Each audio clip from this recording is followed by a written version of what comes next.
She heard it before she saw it. The crack of iron-shod wheels on wet cobblestone, the spray of November rain flung wide, a shout from the coachman too high and too late. Cecily Marsh had 1 second to press herself flat against the stone wall of Laura Place, her basket swinging hard into the iron railing. And then the carriage was past her in a rush of cold air and a blur of dark lacquer, and the comb her mother had given her spun out of her hair and skittered across the glistening stones. She stood for a moment with her heart loud in her ears. Rain dripped from the eaves above her. Her hands, braced against the wall, were cold inside her worn gloves.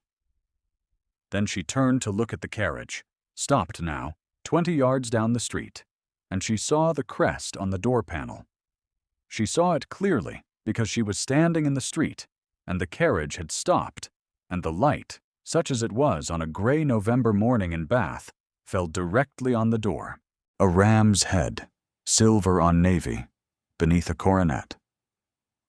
2 supporters she did not know the formal names for, though she had once been taught. The Ashford Arms. She knew the crest. She had seen it on the stationery that arrived at her father's office in the last summer before everything changed. She had seen it on the great gates at the edge of Ashford Park when her father had driven her past once and pointed and said, with the particular satisfaction of a man who believed proximity to greatness conferred some of its light upon him, that the Earl of Ashford was the finest gentleman in 3 counties. Her father had been wrong about a great many things. The carriage door opened. A man descended. He was tall, dark-coated, moving with the controlled purpose of a man who stopped carriages and descended into rain without any particular agitation. He glanced at the coachman, who was already apologizing, and then his gaze moved down the street to where she stood. His eyes were pale gray and steady. He was perhaps 34. He did not look at her the way a gentleman looked at a woman he recognized. He looked at her the way a gentleman looked at a potential injury. He walked toward her. "Are you hurt?" he said. It was not quite a question. His voice was level, the consonants clean, the vowels carrying the flatness of a man who had spent time far north. "No, my lord," Cecily said. Her own voice came out steady, which surprised her. "I am quite well." He looked at her for a moment. He did not know her. She could see it in the quality of his attention, which was concerned and impersonal. She was a maid in a gray dress with rain on her coat and a basket over one arm. Whatever he saw, it was not Miss Cecily Marsh, who had once been invited to the Haverford assemblies and had sat 2 rows behind the Ashford party at the Easter service in 1813. He bent and retrieved something from the wet stones. He held it out to her. The tortoise-shell comb, cracked at one tooth but otherwise whole, her mother's initials worked in tiny silver filigree at the base, worn down to near illegibility now, but still there. "This is yours, I think," he said. She took it from his hand. Their gloved fingers did not touch. "Thank you, my lord," she said. He held her gaze for half a second longer than was necessary, as though some thread of recognition were presenting itself to him, and he could not locate its source. Then it passed. He said something to the coachman about the pace in wet streets, brief and flat, and returned to the carriage. The door closed. The Ashford Arms moved away down the street and turned the corner, and the sound of the wheels diminished until only the rain remained. Cecily stood on the wet cobblestones and breathed. She closed her hand around the comb. Then she straightened her coat, picked up the basket, and continued her errand.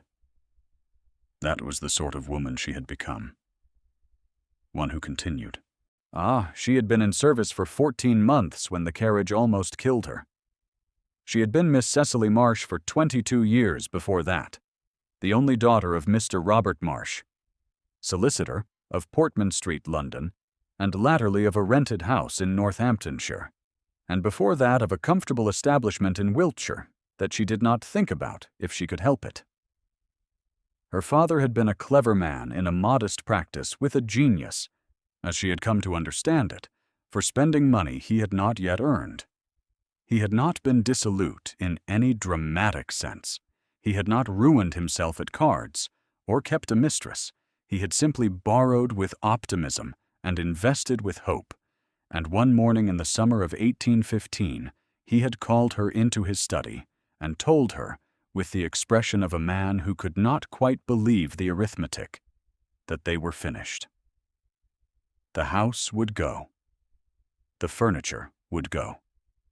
The small trust her mother had left her was already gone, absorbed years earlier into an obligation he had not mentioned at the time. She had stood in his study and looked at the window and thought of her mother, dead when Cecily was 11, who had left her the tortoise-shell comb and a habit of facing unpleasant facts without flinching. She had pressed the flinch down. She had asked what he intended to do. He had said he supposed he would go to his brother in Liverpool. She had understood, without it being said, that she was not included in this plan. She did not think harshly of him. He had done his best with the qualities he possessed. The qualities had not been quite sufficient. She had found a position through an agency. She had been trained by the housekeeper of a Mrs. Pelham in Bath, a widow of modest means, who treated her servants with rough fairness and did not trouble herself overmuch with their histories. Cecily had learned to make fires and carry trays and answer doors and empty basins and reduce herself to the particular invisibility that service required. She had been good at the last part. It turned out she had been practicing it for years, in drawing rooms where her father's finances had made her invisible to the families who might otherwise have found her worth noticing. She did not think much about the young man who had paid her considerable attention in the summer before the ruin, and had written to his father the following spring to discover whether an understanding might be formalized, and had received an answer she never saw, and had not written again. His name was Percival Hart. She thought of him perhaps twice a year, briefly and without warmth, the way one thinks of an umbrella one left on a train. Her wound was simpler than that. It was the knowledge that when the time had come, she had not been chosen, and she was not the sort of woman who would be. She was the sort of woman, it turned out, who was good at continuing. In October of 1817, the Earl of Ashford took the upper house in the Crescent for the winter season. His household sent round inquiries to the agency, and the agency sent round inquiries to the houses where extra help might be found. And Mrs. Holt, the housekeeper of the Pelham house, told Cecily one morning over the kitchen fire that she had been spoken for as additional housemaid for the Ashford establishment, 2 mornings a week, and any evening the household required. Cecily did not say anything immediately. "You'll have heard of the family," Mrs. Holt said, in the comfortable way of a woman who had heard of everyone. "Yes," Cecily said. "He's a quiet sort, they say, since the Countess died. He is fair with the staff." Mrs. Holt poured the tea. "The boy is a good boy. His ward. 8 years old and curious about everything. You'll do well enough." Cecily set her cup down. She thought of the crest on the door panel, the ram's head in silver on navy. She thought of the pale gray eyes that had not known her. "When do I begin?" she said. It was not quite a question. The Ashford townhouse in the Crescent was everything she might have expected, and nothing she had prepared for. She had known grand houses. She had visited them as a girl, had attended dinners in rooms like this one, had stood in halls with ceilings like this one, and felt, as a gentleman's daughter in a good dress, the particular pleasure of belonging to a world that was beautiful and ordered. She had not known what it felt like to move through such a room sideways, with a coal scuttle and averted eyes, along the path that servants made between the furniture. She learned it quickly. The household was well run. Mr. Graves, the butler, was precise and unimaginative. The upper housemaid, a woman named Collins, was brisk and showed Cecily what was expected without unkindness. The footmen were young and preoccupied with their own importance, as footmen tended to be. The Earl of Ashford did not appear in the servants' areas and gave no particular orders about the additional help from the Pelham house. On her third morning in the Ashford house, Cecily was cleaning the grate in the first-floor sitting-room when the door opened. She did not look up immediately. The fire tools were in her hands, and she was doing the work carefully, the way she did all the work. "You," said a voice. She looked up.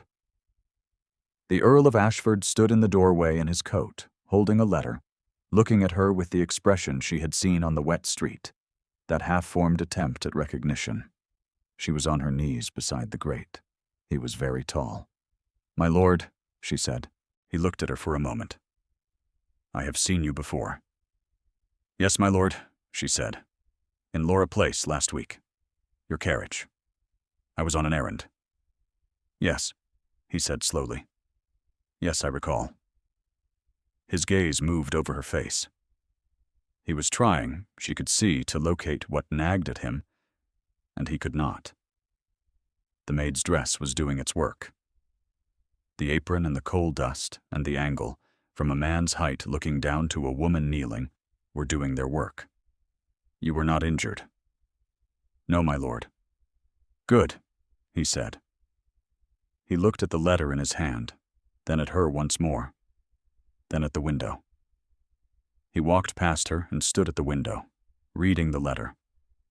And she returned to the grate, and neither of them said anything further. And when she gathered her tools and left, he did not look up. She took that as a good sign. She intended to remain invisible for the entire winter, if she could manage it. What she had not accounted for was Thomas. Thomas was the ward, 8 years old, dark-haired like his guardian, with none of Edmund's control and all of his intensity.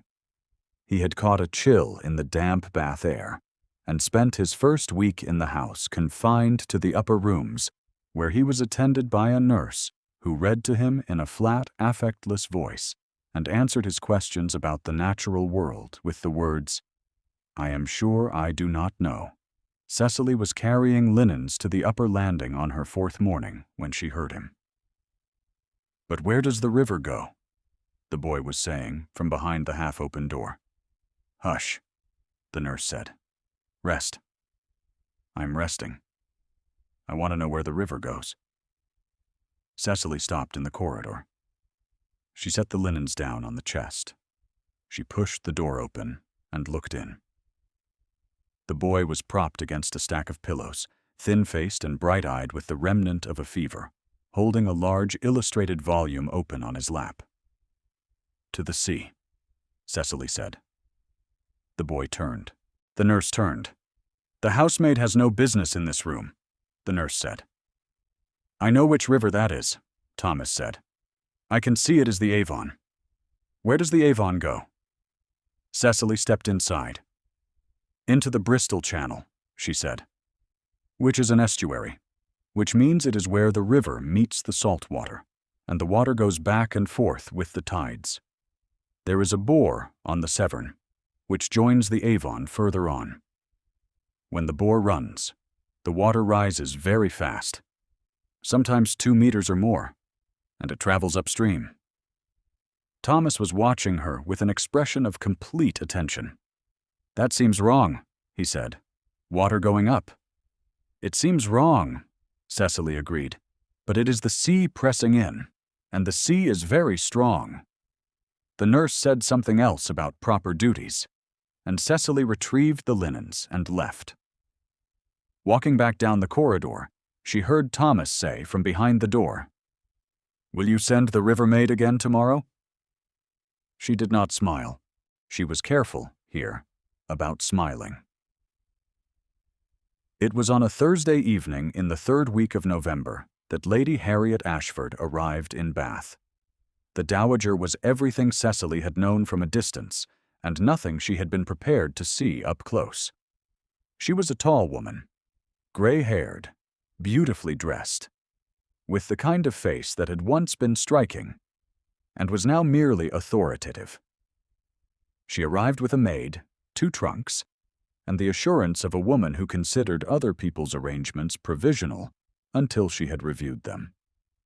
She held a small rout that Saturday, ostensibly to introduce herself to Bath's Autumn Society and incidentally to install Miss Louisa Fenton, a fair girl of 21 with 10,000 a year and the kind of beauty that made rooms rearrange themselves into the conversational field of her son. Cecily was among the staff seconded for the occasion. She carried trays. At the third circuit of the drawing room, she came to a cluster of women near the fireplace. Lady Harriet was speaking to a woman Cecily recognized as Mrs. Fenton, Louisa's mother, a comfortable woman in pearls who was doing her best to appear as though she had not anticipated this invitation for 3 years. "Edmund spoke very well of your daughter at the Carrington ball," Lady Harriet was saying. "He is not easily impressed, Mrs. Fenton. You know his manner." "We are very fond of Lord Ashford," Mrs. Fenton said. Cecily offered the tray. Mrs. Fenton took a glass without looking at her. Lady Harriet's gaze moved over Cecily once, flat and categorizing. "She is only the maid, Mrs. Fenton," Lady Harriet said smoothly to the woman who had not asked. "Do not trouble yourself." Cecily walked back toward the door. She had been not troubled about before. She knew the particular register.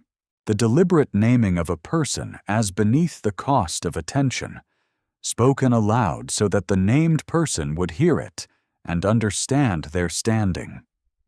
She had heard it in London drawing rooms when she was still Miss Marsh, and the quality of her father's debts had begun to circulate. She had heard it there first as a discovery, sudden and cold. She had learned, since, to hear it as weather. Weather arrived whether you attended it or not.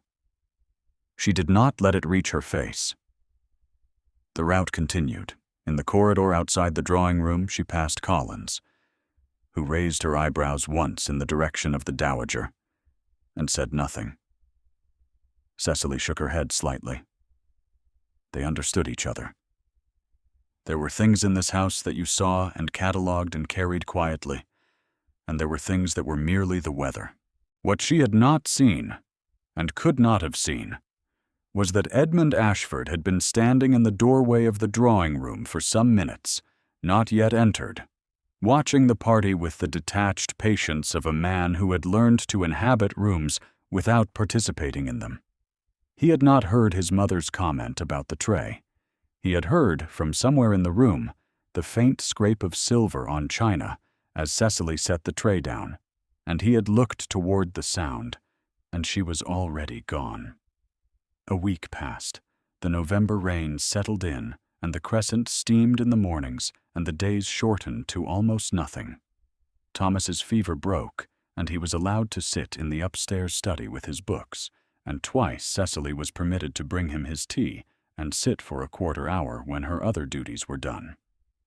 He was reading a book about natural philosophy that was too old for him by several years, and he read it by brute force, refusing to be stopped by words he did not know, asking Cecily what the words meant when she was there to ask, and making up meanings for them when she was not. On the Thursday before the first Ashford dinner party, Cecily was carrying wood to the upper floor when she heard from the door of the upstairs study her own voice. Not her actual voice, but the voice she used for reading, which was lower and more deliberate, and which she had not heard herself using at such length in some years. She stopped outside the door.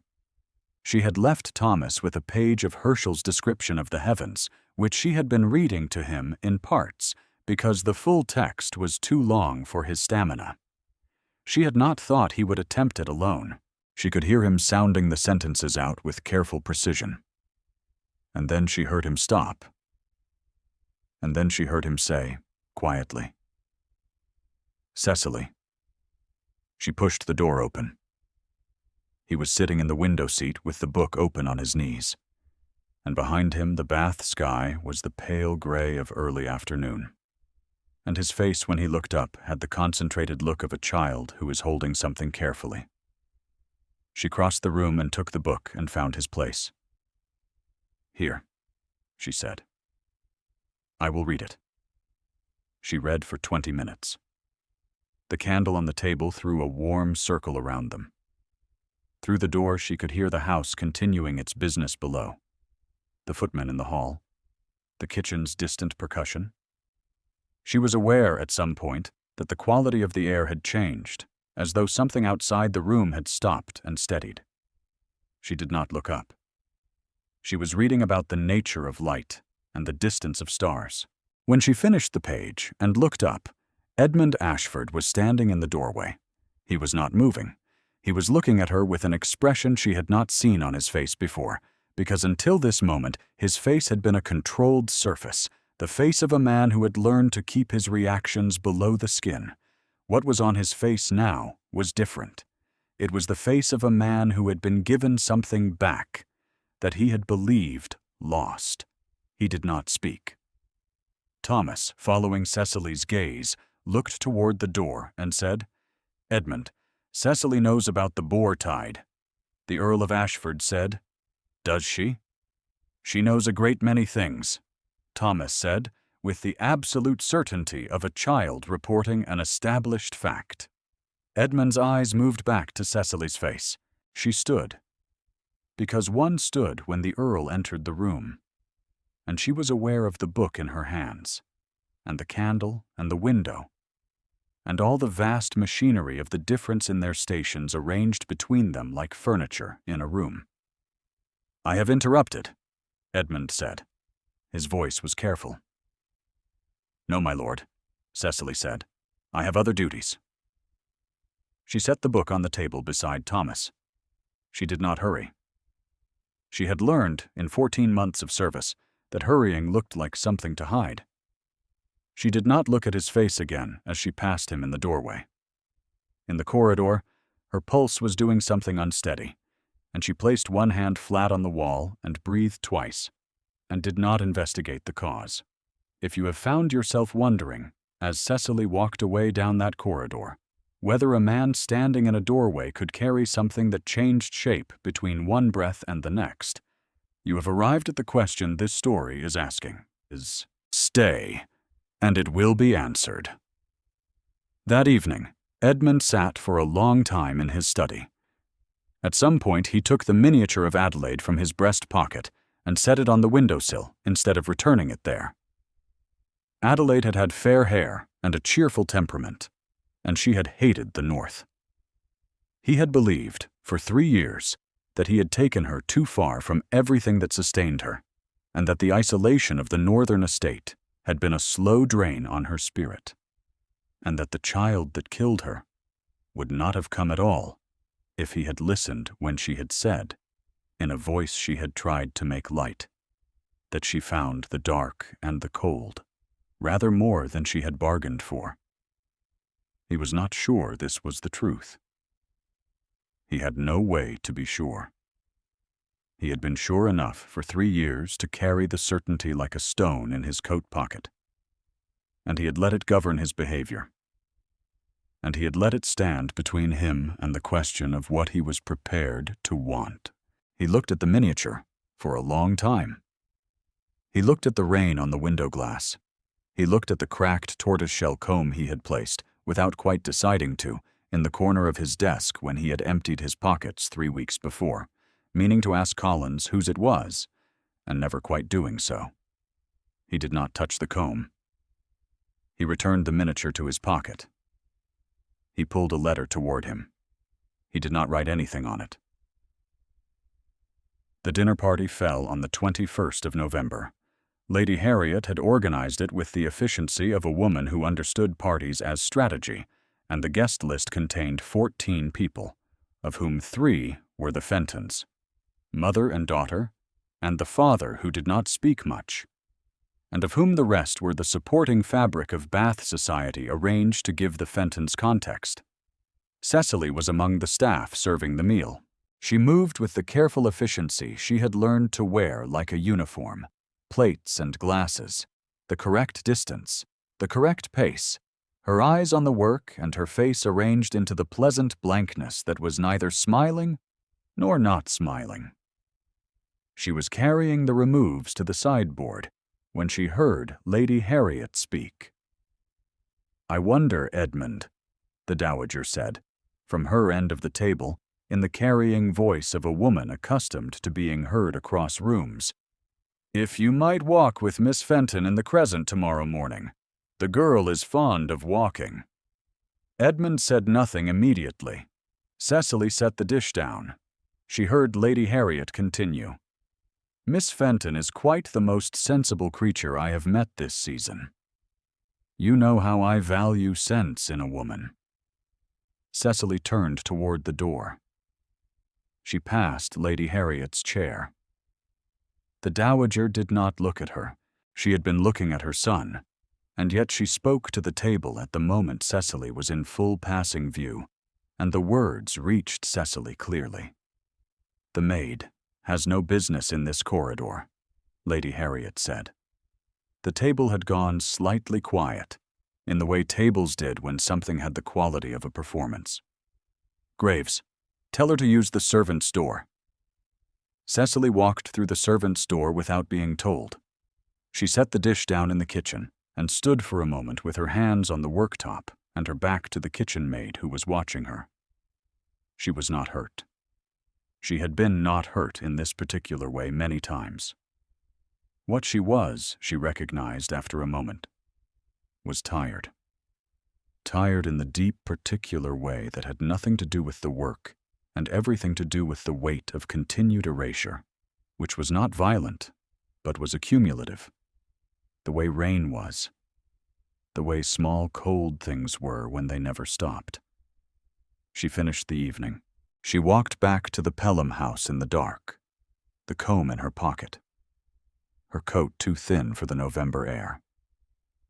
She had been in service 14 months. She had planned to be in service many more months after that. She had not made any other plan, because other plans required a belief she had not quite managed to sustain.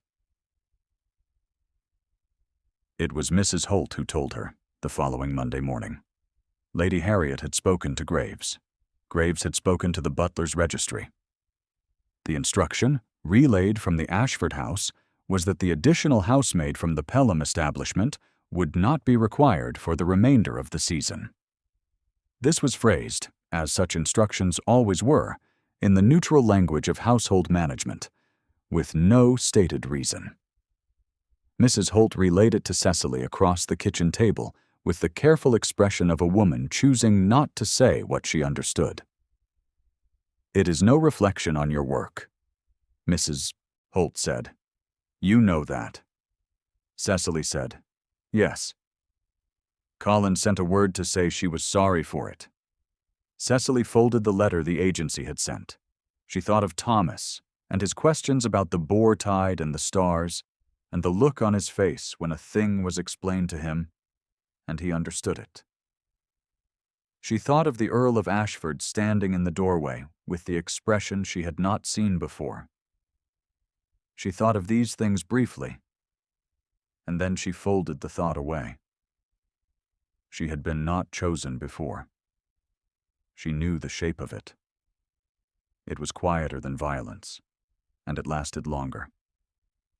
She began that evening to write to the agency in London, which had a broader register of positions.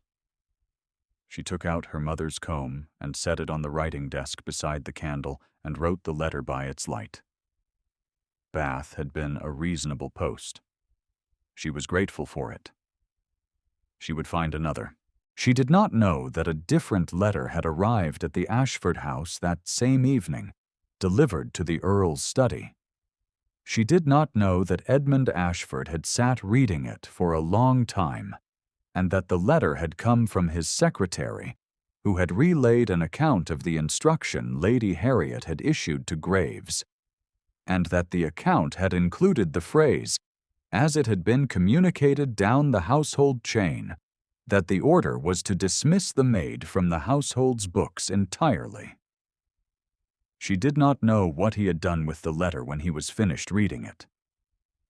She did not know that he had put on his coat and walked to the Pelham house that same evening, and that Mrs. Holt had told him, with the wariness of a woman protecting her own, that Miss Marsh had retired and was not receiving callers. She was not Miss Marsh to Mrs. Holt. She was Cecily, and Mrs. Holt's protectiveness toward her was one of the few things Cecily would have named, if she had been the sort of woman to name such things. Edmund Ashford had stood on the step of the Pelham house and had not spoken immediately. Mrs. Holt had waited. He had said, after a moment, that he would call tomorrow. Mrs. Holt had said she would pass on the message. He had gone back down the steps and into the rain. He had not, in fact, called tomorrow. He had called the following morning, and Cecily had been on her way out, her coat on, her bag in her hand, the letter to the London agency already sent. They had faced each other in the narrow hallway of the Pelham house, with Mrs. Holt watching from the kitchen doorway. And he had looked at her for a long moment. And she had looked back at him with the composure she had built very carefully over 14 months and the 2 years before them. And he had said, "You are leaving Bath." "Yes, my lord," she said. "Where are you going?" "To London, my lord. I have written to an agency." He said nothing for a moment. His jaw was set. There was something working under his composure that was not quite composed. "Thomas will miss you."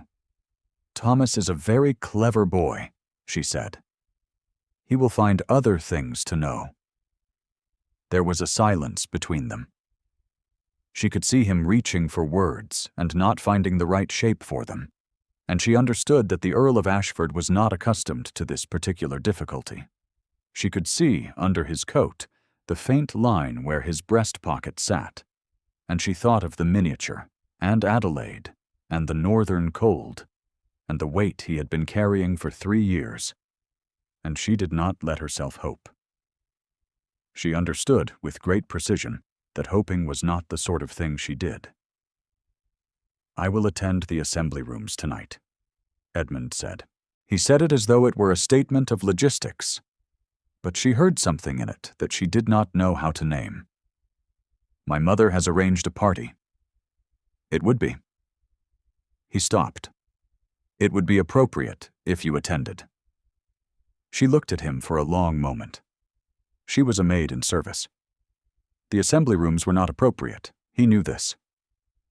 "My lord," she said quietly. "I have an interest," he said, "in what happens to you." She did not say anything. The silence was very full. "Go," he said. Quiet, flat, the command shape again, which she was learning to hear differently. "Please." She did not go.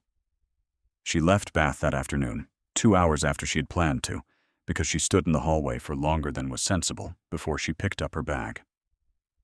The Bath assembly rooms were lit that night with 500 candles, and the chandeliers cast a warm, fractured light over a crowd of 200 and their best efforts at consequence. Lady Harriet had arranged a party of 8, which included the Fentons, 2 older couples whose names gave the arrangement ballast, and her son, who was standing slightly apart from the group in the manner of a man fulfilling an obligation. Louisa Fenton was dressed in ivory silk, and she was, objectively, one of the most attractive women in the room. Her mother was beaming. Lady Harriet was at her most satisfied, which meant her bearing had achieved its maximum degree of gracious certainty. She touched Edmund's sleeve and said, inclining her head toward the Fentons, "Miss Fenton has been hoping for a word with you about the winter assembly in London. She plays very well, I am told." "I have no doubt of it," Edmund said. "Edmund." Lady Harriet's voice dropped slightly. "There is nothing to be gained by delay." He looked at his mother. His face was quiet and very controlled. "No," he agreed. She had taken this for agreement. She turned back toward the Fentons. The room continued. Music from the far end, a string quartet engaged for the evening. the crowd circulating in the particular warm drift of a well-attended assembly. The Ashford party occupied a portion of the upper room, near the windows that faced the street. The candles were very bright. Louisa Fenton had moved to the window, her profile lit with a quality that someone had arranged for, and her mother was watching Edmund with the expression of a woman who has waited 3 years and is prepared to wait until the end of the current number. The door of the assembly room opened. November air came in. Edmund turned. She had come. Cecily Marsh stood in the entrance of the assembly rooms in a gray dress that was not a maid's dress. It was a dress she had worn before, years ago, before the ruin. And it was clean, but it was plain. And it was not the dress of a woman who belonged in the assembly rooms in November 1817. And she knew it. And she stood in the doorway with that knowledge and with a composure that cost her something visible only to the person watching her most closely, and she looked around the room until she found him. He crossed the floor in 3 strides. He was aware of the room attending. He was aware of his mother's voice beginning something, of Mrs. Fenton's small intake of breath, of Louisa Fenton turning at the window. He did not stop. He stopped in front of Cecily Marsh. She was looking up at him with an expression he had not seen on her face before, which was the expression of a woman who had been not hoping for a very long time, and had suddenly, against every habit she possessed, begun to hope, and was terrified of it. He took her hand. Her hand was cold. Her hand. The room had gone, in the way rooms did, slightly still. Lady Harriet said, from somewhere behind him, in a voice carrying the perfect calibration of a woman who was accustomed to being the final authority on such matters, "Edmund, this is not." She did not finish the sentence. He turned. He held Cecily's hand, and he turned, and he looked at his mother and at the room, which included, he noted, Mr. Tanner, his solicitor, who had arrived in Bath the day before, and was standing near the door with the expression of a man who had received a letter in the morning and understood it. "She is Miss Cecily Marsh," Edmund said, "and she is promised to me." The room did not make a sound. The violins continued for a few notes, and then one of the players, aware of something, stopped. The others followed. The silence had the quality of a room recalibrating. Lady Harriet stood very still. Her fan was open in her hand, and it did not move. Her eyes moved between her son and the woman beside him, and something in her expression shifted from certainty through confusion to a careful, measured reckoning with circumstances she had not prepared for. Mrs. Fenton said something low to her daughter.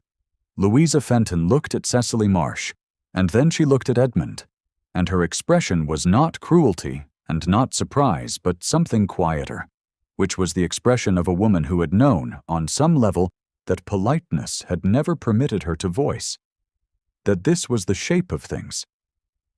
Edmund was looking at Cecily. Cecily was looking at Edmund. She said very quietly, so that only he could hear it, "You might have said so in the hallway this morning." "Yes," he said. Something moved at the corner of his mouth. "I might have." Mr. Tanner, making his way through the crowd toward them, said something to 2 men beside him about a settlement inquiry, and the procedural machinery of Edmund's declaration began to move, quietly, in the way such things did. Lady Harriet closed her fan. She looked at her son for a long moment. She had known Edmund for 34 years, and she had made, in that time, a great number of calculations about what he would and would not do, and most of them had been correct. She looked at the woman beside him, at the plain gray dress and the composure that had not broken, and at the quality of her son's stillness, which was a different stillness than she had seen on him in 3 years, and she recalculated. She was a woman whose script had worked everywhere, except here. She recognized, as the room watched her, that it had stopped working.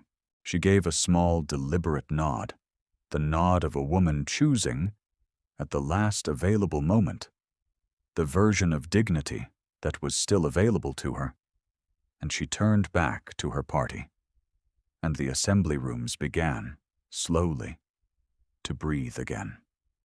By December, the year had turned cold enough to mean it, and the fires in the Ashford townhouse were kept going from morning until well past midnight, and Thomas had been declared fully recovered and was allowed back into the study, where the books were.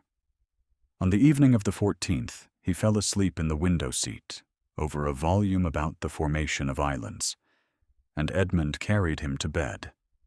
And when he returned to the study, Cecily was sitting in the chair by the fire with the book open on her knee, reading. He stood in the doorway for a moment, as he had stood in another doorway, and looked at her, and she looked up. "He was at the Azores," she said. "I know it," Edmund said. He came into the room and sat down in the chair across from her, and the fire burned between them. And outside the windows the Bath streets were very quiet, and the candles cast the room in gold and warm shadow. After a while he said, "You did not have to come tonight, to the assembly rooms." "No," she said, "but you came." She looked at the fire for a moment. "You said please," she said. "In 14 months of service I have found that the word is more rare than it ought to be." He looked at her. "I should have said a great many things more plainly." "You did say them," she said, "in the only register you had available." He understood this. He had spent 3 years issuing commands and meaning, in every one of them, something that the commands had not been built to carry. "Come inside, sit down, eat something. Attend the assembly rooms." The words had not been adequate to the meaning, and he had known it, and he had sent them anyway, because they were what he had. He reached into his coat pocket. He set the tortoiseshell comb on the small table between them. The firelight caught the silver filigree, worn almost smooth, her mother's initials barely legible at the base. She looked at it. She reached out and took it from the table and turned it in her hands. The cracked tooth, the familiar weight. She had carried it for 2 months in her pocket, through the streets of Bath and the corridors of the Ashford house, and the hallway of the Pelham house and back, and it had been the weight of something that continued regardless. "I have been meaning to return it," Edmund said, "since Laura Place." "I know," she said. She looked at him across the fire.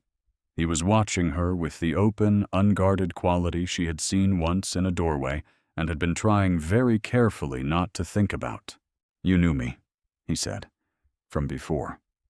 You knew the Crest." "Yes. Why did you not say so?" She was quiet for a moment. "Because I was the maid," she said. "And you were the Earl of Ashford. And because the version of me you had known before was a woman I had spent 14 months very carefully learning not to be." He was quiet. Outside the window, snow had begun to fall, very light, the first of the season, settling on the sills and the dark street. "She is still there," he said. "She was present in every room I put her in." Cecily looked at the comb in her hands. She thought of her mother, who had faced unpleasant facts without flinching, and who had left her a small, cracked, beautiful thing as the sum of her inheritance, and she thought that her mother had probably known, in the way mothers sometimes knew, what the inheritance would be required to hold. Edmund reached across the small table and laid his hand over hers. He did not move it after that. The fire burned. The snow fell in the street. Somewhere above them, Thomas slept over the Azores, and the house was warm and very quiet, and Cecily held the comb in her closed hand, and for the first time in a very long time, She did not continue. She simply sat,